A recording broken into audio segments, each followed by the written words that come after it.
Hey everyone!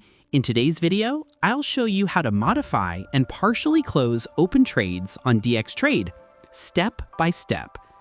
First, make sure you have an active trade. If not, simply open one by clicking Buy or Sell and choosing the lot size you want, for example, 0.01 lots. Once your trade is open, go to the top menu and click My Account, then select Positions. Here, you'll see all your open trades listed. To modify a position, right-click on the trade and choose Modify Position.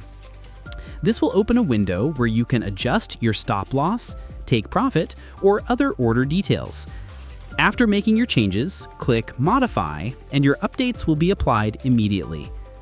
To partially close a trade, right-click on the position again and select Close Position.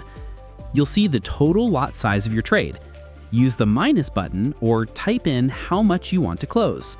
For example, if you have 0.10 lots, you can close 0.05 lots.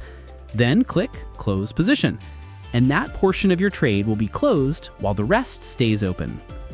And that's it. That's how you modify and partially close open trades on Dxtrade quickly and easily. If this video helped you out, make sure to subscribe to the channel, and I'll see you in the next one.